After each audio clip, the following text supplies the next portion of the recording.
Alright, let's begin this haul. This is a Rebirth only haul.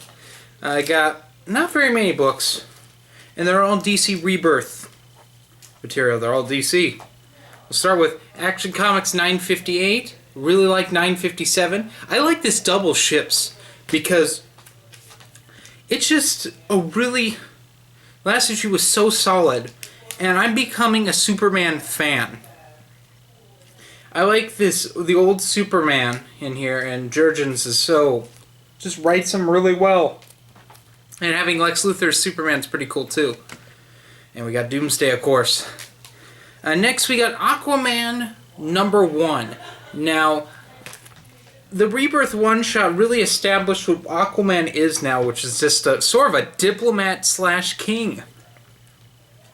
I think Paper Cape described it best as a political thriller, because the sea wants to really destroy land, the land dwellers, but Aquaman's the only thing stopping them. And of course we're getting the new Black Manta, I guess. I don't know. I guess we have a different Black Manta now. But nonetheless, I want to see what's going on in this. Abnett is increasingly becoming one of my favorite comic book writers right now, with the whole Life and Death, Dark Horse, Prometheus, sort of event. So I'm looking forward to that. Next, Detective Comics 335. This one I didn't care for as much the previous issue. What I did care of, I really liked the whole the next generation of the Bat family sort of storyline. Though why Clayface is in there, I don't know. But I really want this to be a Batwoman story, but of course they're going to throw Batman in here. So we'll see what's up with this. I like this being sort of a team book right now. Yeah, anyway. Next we move on to The Flash.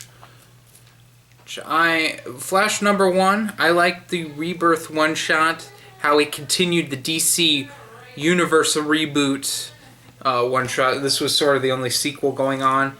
I don't know if that will really continue in this, or if it will be brought up at the end of this story arc. I think Flash is going to deal with something that's really going to be sort of a reference to Flashpoint, and I'm very curious to see what that's going to be. And lastly, the book I think everyone's been waiting for, Wonder Woman #1. Of course, I'll be talking about Wonder Woman a lot this weekend, because I finished Wonder Woman Earth 1, and I'm not going to spoil anything about that. But yeah, excited for this. Greg Rucka on Wonder Woman. We'll see what's up with Olympus now. And by the way, I love all the covers this week. Just fantastic covers. So, a lot of you are wondering why I didn't get Force Awakens #1. Well, if you didn't watch the Legends podcast, I officially announced that I'm no longer reading new canon. I need to explain, though, because a lot of people have taken this as Jeremy's just going to stop immediately with the new canon. No. I know some of you are going to be disappointed with that, but here's the deal. I signed on my poll to buy all of the mini-series that were out at the time prior to Han Solo. And I've gotten some of them, but I need to get the rest.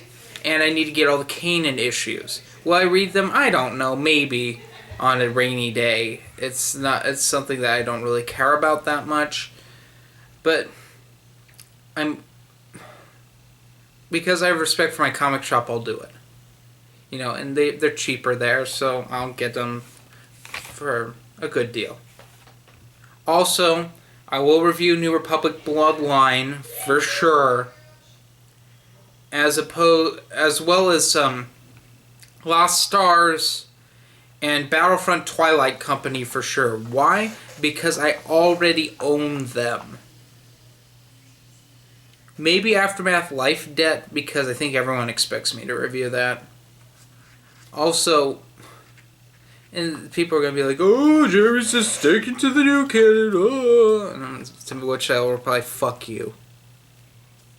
You people who are like that are a bunch of fucking assholes who are just douchebags. I may pick up the Rogue One comic prequel, the Rogue One novel prequel, and the Rogue One novel, and I think that will be the end. I'm mainly sticking to the new canon movies. I'll be a casual of the new canon. If Rogue One sucks, I will never see another Star Wars spin-off movie in the theater. I don't even know if I'll even see Episode 8 if Rogue One is terrible. Because, Rogue One's looking to be a big pile of goat shit. They're reshooting half the movie. So, yeah, I don't know. Force Awakens wasn't that great, everyone. I like how people just love The Force Awakens, but they'll shit on the prequels.